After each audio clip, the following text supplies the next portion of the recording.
Welcome to a comprehensive exploration of Robert Greene's The 48 Laws of Power. This book is not just a manual for acquiring power, but a field guide to understanding the strategies, psychological patterns, and historical gambits that shape influence. Greene draws from centuries of history, referencing figures like Machiavelli, Sun Tzu, and Napoleon, to reveal how power truly operates. Rather than advocating amorality, the book describes the reality of power dynamics, how they function, not how we wish they did. Whether you seek to wield power or defend against it, understanding these laws is essential. Let's dive into the architecture of influence and see what these laws reveal about human behavior. The first law is simple but profound. Never outshine the master. Always make those above you feel superior. If you display too much talent or intelligence in front of someone with power, you risk triggering their insecurity and resentment. Cardinal Richelieu mastered this, making Louis XIII feel indispensable while holding real power. The lesson is clear. Let those above you believe the sun still revolves around them. This law is about subtlety, restraint, and understanding the delicate balance of hierarchy. It's not about hiding your abilities, but about ensuring those in power feel secure and respected. Law 2 warns against putting too much trust in friends. Friends can become liabilities. They expect favors, grow complacent, and may betray out of envy. Surprisingly, former enemies often work harder to prove their loyalty. Michael Bloomberg, for example, hired competent rivals rather than friends, building a motivated team driven by self-interest. This law teaches us to value merit and reliability over affection. It's about recognizing that loyalty can be earned from unexpected places, and that self-interest is often a more dependable motivator than friendship. The third law is about strategic ambiguity. Conceal your intentions. Keeping people off balance by never revealing your true purpose gives you room to maneuver. Misdirection isn't deception for its own sake. It's a way to maintain flexibility. Skilled negotiators rarely open with their true ceiling. Their first offer is a veil, not a hand. This law is about maintaining control and keeping others guessing, ensuring you always have the upper hand. It's a reminder that transparency can sometimes be a vulnerability in the pursuit of power. Law 4 emphasizes restraint. Always say less than necessary. The more you speak, the more common you appear and the greater the risk of saying something foolish. Power is often performed through silence. The person who speaks least in a room frequently commands the most attention. Steve Jobs was famous for his economical keynote reveals, where one more thing said everything. This law teaches us that words are powerful, but silence can be even more so. It's about commanding respect through measured speech and letting your actions speak louder than words. Law 5 is about reputation. So much depends on reputation. Guard it with your life. Reputation is the cornerstone of power. Once established, it multiplies your influence. Once damaged, it takes years to rebuild. Attack rivals through reputation. Defend yours before it needs defending. Warren Buffett's reputation for integrity has been worth more to Berkshire Hathaway than any single investment. He guards it fiercely and publicly. This law reminds us that reputation is a form of currency in the world of power, and protecting it is essential for long-term influence. Law 6 states, court attention at all costs. Everything is judged by its appearance. Standing out, even controversially, is always preferable to being ignored. Obscurity is the real enemy of power. P.T. Barnum understood this intuitively. Even bad press sold tickets. In today's attention economy, this law is more relevant than ever.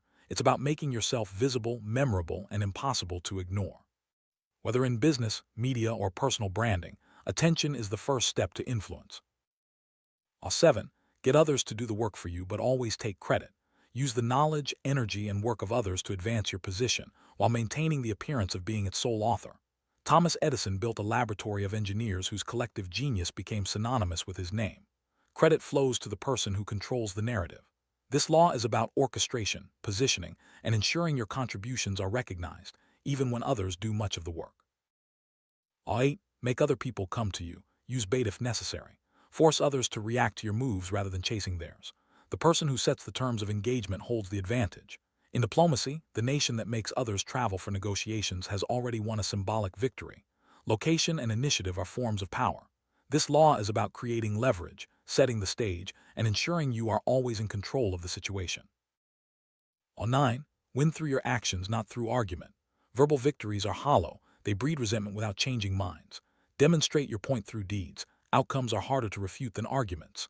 Nikola Tesla argued brilliantly with Edison about AC versus DC current, but George Westinghouse ended the debate by lighting the Chicago World's Fair with AC power. This law is about proving your case through results, not words, and letting actions speak for themselves. Law 10. Infection. Avoid the unhappy and unlucky. Emotional states like viruses are contagious. Prolonged exposure to chronically negative or self-destructive people will eventually infect your own outlook and fortunes. Leaders who surround themselves with pessimists tend to make overly cautious decisions at the wrong moments. This law is not about cruelty, but about recognizing how your social environment shapes you. Choose your company wisely to protect your own mindset and success. Law 11. Learn to keep people dependent on you. True security comes not from being liked, but from being needed. Make yourself the indispensable node in any network of power. Henry Kissinger was renowned for distributing critical information in ways that made him the connecting hub. No one could act effectively without consulting him first. This law is about creating dependency, ensuring your value, and maintaining your position by being essential. Law 12. Use selective honesty and generosity to disarm your victim. A single act of genuine honesty or unexpected generosity can lower someone's guard, allowing you significant latitude elsewhere. Sales professionals know that giving something away, a free consultation or an honest admission, increases trust and conversions. Authenticity, when deployed strategically, is one of the most effective tools in the arsenal. This law is about using honesty as a weapon, not just a virtue. Law 13. When asking for help, appeal to self-interest, never mercy. People respond to what benefits them, not to your needs. Frame every request in terms of how the other person gains by helping you. When lobbying for a raise, the effective approach is not "I need more money," but "retaining my knowledge saves you costs." The logic is identical. The framing is entirely different. This law is about understanding motivation and crafting your requests for maximum impact. Law 14. Pose as a friend, work as a spy. Casual social interaction is a goldmine of intelligence. Develop the habit of asking questions and listening more than you speak. People reveal their vulnerabilities, ambitions, and anxieties freely when they feel heard. The most effective intelligence operatives are charming, curious listeners who make people feel interesting. This law is about gathering information subtly and using it to your advantage. Law 15. Crush your enemy totally. A partially defeated opponent has time, motive, and memory. Half measures in conflict create future threats. When you act decisively enough to eliminate the capacity for retaliation. Napoleon's decision to exile rather than execute rivals repeatedly backfired. This law is about decisive action and ensuring that threats are neutralized completely, not just temporarily. Law 16. Use absence to increase respect and honor. Presence diminishes familiarity. Absence breeds mystique. The person who is always available becomes taken for granted. Strategic withdrawal raises your perceived value. Luxury brands understand this instinctively. Scarcity creates desire. The executive who is rarely available commands more attention when they appear. This law is about managing your presence and using absence as a tool for influence. Law 17. Keep others in suspended terror. Cultivate an air of unpredictability. Predictability is a vulnerability. When people can anticipate your reactions, they can game them. Calibrated unpredictability keeps others on their toes and gives you the initiative. This is distinct from erratic behavior. Strategic unpredictability sends a deliberate signal. Do not assume you know what I will do. This law is about maintaining control and keeping others guessing. Law 18. Do not build fortresses to protect yourself. Isolation is dangerous. Isolation cuts off the flow of information and allies. Safety comes from movement, connection, and intelligence, not from walls. Leaders who surround themselves only with loyalists gradually lose their grip on reality. The echo chamber becomes a liability when accurate information is most needed. This law is about staying connected and avoiding the pitfalls of isolation. Law 19. Know who you're dealing with. Do not offend the wrong person. Not all opponents are equal. Some will absorb a slight, others will dedicate years to revenge. Correctly reading the person across from you is more valuable than any tactical cleverness. Misjudging this distinction has ended careers and relationships. This law is about intelligence, empathy, and understanding the motivations of others. Law 20. Do not commit to anyone. Maintaining independence keeps you valuable to all factions. The moment you commit fully to one side, you become a tool rather than a player. Queen Elizabeth I mastered this. Her perpetual availability for marriage made her diplomatically powerful for decades without surrendering her autonomy. This law is about staying flexible, avoiding entanglements, and preserving your own interests. Law 21. Play a sucker to catch a sucker. Seem dumber than your mark. Appearing less capable than you are is a powerful advantage. It lowers the guard of those who need to feel superior and reveals their hand before yours. Peter Falk's Columbo is the archetype, bumbling disarmed suspects until the trap closed. In business, appearing unsophisticated in negotiations often produces better outcomes. This law is about strategic humility and using perception to your advantage. Law 22. Use the surrender tactic, transform weakness into power. When you are genuinely outmatched, yielding can be the most powerful move available. Strategic retreat buys time, preserves resources, and allows for reorganization. Bertolt Brecht, exiled by the Nazis, continued to influence European theater from abroad. Survival was itself a form of resistance. This law is about knowing when to retreat and turning weakness into strength. Law 23. Concentrate your forces. Scattered effort produces scattered results. Identify your most powerful resource, talent, capital, or relationship, and focus it intensely. Apple's near bankruptcy was reversed by concentrating effort on a handful of products. Concentration of effort produced the iMac, then the iPod, then everything after. This law is about focus, prioritization, and maximizing impact. Law 24. Play the perfect courtier. In any hierarchical environment, the ability to navigate upward without appearing to do so is a distinct and learnable skill. Flattery, tact, and the appearance of deference are tools, not weaknesses. The most effective operators in large organizations understand the informal power map as well as the organizational chart. This law is about diplomacy, subtlety, and mastering the art of influence. Law 25. Recreate yourself. Do not accept the identity others assign to you.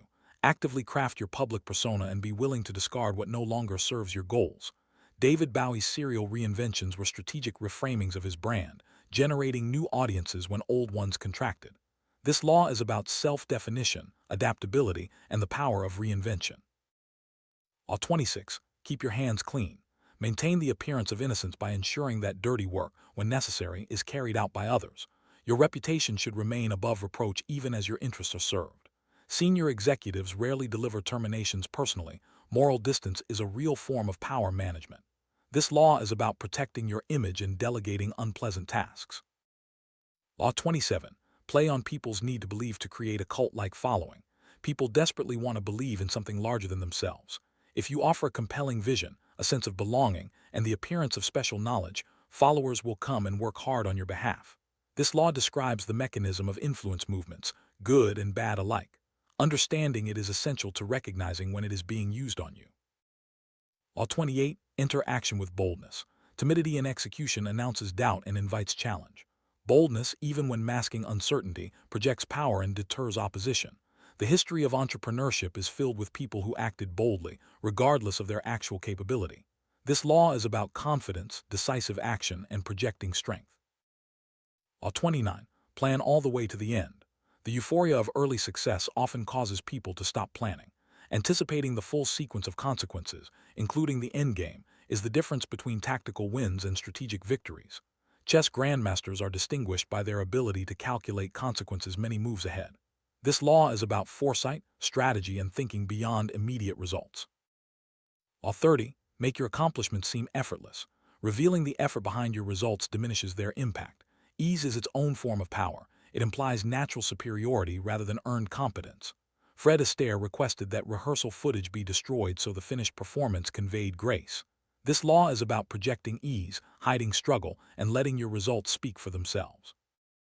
Law 31. Control the options, get others to play with the cards you deal. True control is not forcing compliance but limiting available choices so all paths lead to your preferred outcome. The classic negotiation tactic of offering two options, both acceptable to you, is a direct application. The other party feels autonomous. You have already won. This law is about shaping decisions and maintaining control. Law 32. Play to people's fantasies. The truth is often harsh and slow. Those who offer compelling visions of a better reality will always outcompete those who offer accurate analyses of the present. This is not an argument for dishonesty, but a recognition of human psychology. Aspiration motivates far more reliably than fact. This law is about understanding what people want to believe and using it to inspire action.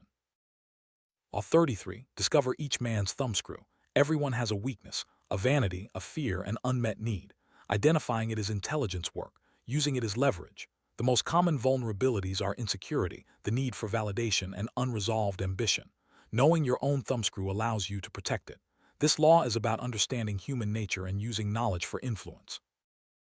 Law 34. Be royal in your own fashion. Act like a king to be treated like one. How you carry yourself set the terms by which others treat you. Project self-worth, and others will calibrate their behavior accordingly. Negotiation research shows that people who enter with higher self-assessed status receive better offers. Positioning begins before anyone speaks. This law is about confidence, self-presentation, and setting expectations. Law 35. Master the art of timing.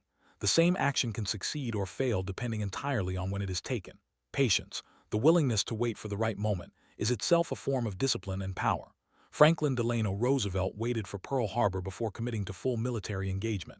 Timing can be the difference between success and failure. This law is about patience, discipline, and strategic action. Law 36. Disdain things you cannot have. Ignoring them is the best revenge.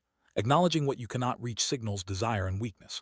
Treating it as beneath your notice reframes the situation and often neutralizes its power over you. In competitive environments, executives who appear unconcerned with rivals, promotions seem more secure. This law is about reframing, self-control, and neutralizing envy. Law 37. Create compelling spectacles. Striking imagery, ceremony, and symbolism communicate at a level beyond words. Power is performed as much as exercised. Steve Jobs' product launches were productions, generating consumer anticipation that advertising alone couldn't buy. This law is about theatrical leadership, memorable events, and using spectacle to command attention. Law 38. Think as you like but behave like others. Displaying unconventional beliefs in environments that don't reward them invites conflict. Reserve genuine views for those who can handle them. Perform conformity elsewhere. Changing minds requires maintaining credibility and relationships. This law is about social intelligence, adaptability, and strategic conformity. Law 39. Stir up waters to catch fish. Deliberately provoking emotional reactions in others clouds their judgment and causes mistakes you can exploit. A calm mind defeats an agitated one almost every time. Legendary trial attorney Jerry Spence noted that rattling opposing counsel often produces misjudgments. This law is about emotional control, provocation, and exploiting mistakes. Law 40. Despise the free lunch. What is given freely often carries hidden costs, obligations, strings, or erosion of independent value. Pay your way and maintain autonomy. In venture capital, accepting money from the wrong source is more expensive than accepting none. Terms matter, so does the relationship they create. This law is about independence, value, and avoiding hidden costs. Law 41. Avoid stepping into a great man's shoes. Following a legend is almost impossible. You'll be measured against an idealized memory. Either create your own domain or wait until comparison becomes irrelevant. CEOs who succeed beloved founders face this problem structurally. The ones who succeed build something new. This law is about originality, timing, and avoiding impossible comparisons. Law 42. Strike the shepherd and the sheep will scatter. Trouble in any group usually radiates from a single source. Identify and neutralize that individual, and the problem often dissolves. Organizational consultants learn that culture problems often trace back to one or two individuals. This law is about root cause analysis, decisive action, and solving problems at their source. Law 43. Work on the hearts and minds of others. Coercion produces compliance. Genuine allegiance produces dedication. The most durable power is built on willing followers, not reluctant ones. Effective managers spend time on individual relationships, producing results that supervision alone cannot. This law is about emotional intelligence, relationship building, and lasting influence. Law 44. Disarm and infuriate with the mirror effect. By reflecting back what someone projects, their values, arguments, or behavior, you neutralize their attack and expose contradictions. In negotiation, mirroring technique is well documented for drawing out information and disarming hostility. This law is about psychological tactics, reflection, and neutralizing opposition. Law 45. Preach the need for change but never reform too much at once. People desire change in the abstract but resist it in practice. Successful change agents disguise radical elements within familiar frameworks and incremental steps. Revolution in evolutionary clothing. This law is about gradual transformation, managing resistance, and effective change leadership. Law 46. Never appear too perfect. Flawlessness breeds envy, and envy breeds sabotage. A carefully chosen, humanizing imperfection increases trust and diminishes resentment. Great communicators use self-deprecating anecdotes as strategic disarmament. This law is about authenticity, vulnerability, and managing perceptions. Law 47. Do not go past the mark you aimed for in victory. Learn when to stop. Overreach is the most common cause of reversals. The same aggression that achieves success if unchecked triggers a counter-reaction that undoes the victory. Napoleon's continental system is a textbook case of a winning strategy that didn't know when to stop. This law is about restraint, timing, and knowing your limits. Law 48. Assume formlessness. Rigidity is vulnerability. The most powerful entities are those that can adapt their form to whatever the situation demands, presenting no fixed target to attack. In modern business, companies that survive disruption are those fluid enough to occupy new positions. This law is about adaptability, flexibility, and resilience. As we conclude, let's reflect on the context of power today. The 48 laws of power remain recognizable and relevant, especially in the post-pandemic workplace. Distributed teams have made information control easier and more consequential. Remote work has elevated the importance of reputation and visibility, while the flattening of hierarchies has made coalition building and timing more valuable than ever. Green's book generates genuine ethical tension, reminding us that refusing to engage with power dynamics leaves us vulnerable. The alternative to understanding power is not moral safety, but ignorance of the forces already operating on us. Laws carry obvious risks. Laws like crush your enemy totally and conceal your intentions are dangerous in transparent organizations where trust is the real currency. The intelligent reader applies these laws selectively, treating the book as a field guide to human behavior rather than a manual. Understanding the risks and context of each law is crucial for ethical and effective application. Power is not a fixed quantity. It is relational, dynamic, and perpetually contested. The final insight Green offers is implicit. The laws are not equally available to everyone, and their application is always contextual. The person who understands this, who holds these strategies loosely rather than dogmatically, is better positioned than either the naive idealist or the ruthless tactician. Balance, being clear-eyed about how the game is played and deliberate about how one chooses to play it, is the real subject of the book. Wisdom lies in knowing when and how to apply these laws, and when to step back. In summary, the 48 Laws of Power is a guide to understanding the dynamics of influence, strategy, and human behavior. It is not a prescription for ruthlessness, but a description of the realities of power. Whether you use these laws offensively or defensively, their value lies in awareness and adaptability. The ethical tension they generate is genuine and worth considering. Ultimately, power is relational, contextual, and always in flux. The wise reader uses these laws as tools, not as dogma, and remains mindful of their consequences.